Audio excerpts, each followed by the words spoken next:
जी, इस बार की partner state हमारी आसाम है।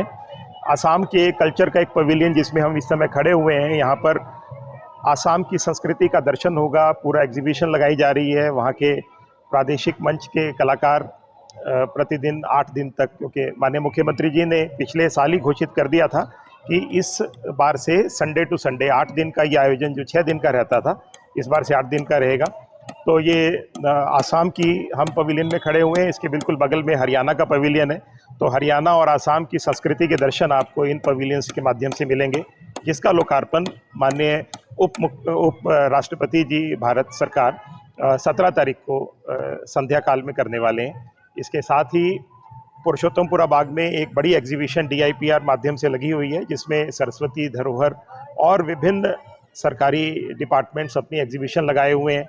उसी के साथ रथ के बिल्कुल सामने एक भव्य कल्चर पंडाल लगाया है, जिसमें रात के समय पे, संध्या के समय पे सांस्कृतिक कार्यक्रम आयोजित होने वाले हैं, जिसमें 23 तारीख को नीतीश भारद्वाज जी जो महाभारत सीरियल में कृष्ण भूमिका में थे, उनके द्वारा एक प्रस्तुति है। 20 तारीख को भाग्यश्री जी जो फिल्म एक्ट्रेस हैं, उनकी एक कृष्ण लीला की प्रस्तुति है। 17 तारीख को श्री राम कला केंद्र के माध्यम से एक बहुत सुंदर प्रस्तुति होने वाली है। तो प्रतिदिन सांझ के कार्यक्रम 6 से 8 यहाँ पर आयोजित रहेंगे।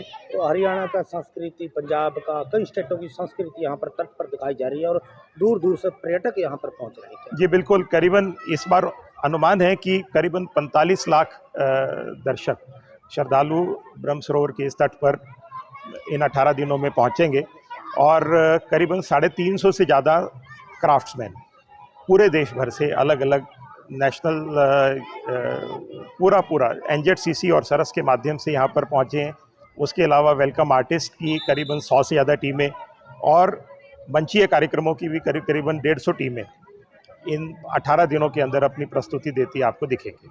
तो बात करें विकास बोर्ड के द्वारा इनकी पूरी तैयारियाँ, पूरा ब्रह्म सरोवर एक बात करें लड़ियों से पूरा चमका दिया गया है, दुल्हन की तरह सजा नजर आता है। ये बिल्कुल, ये हर वर्ष ही ऐसा आयोजन रहता है।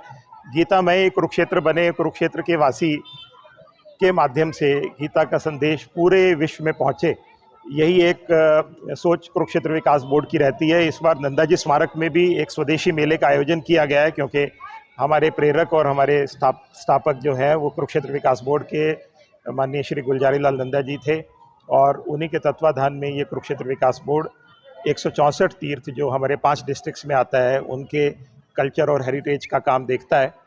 तो इस बार कोशिश यही रही है कि समाज के सभी लोग जुड़े।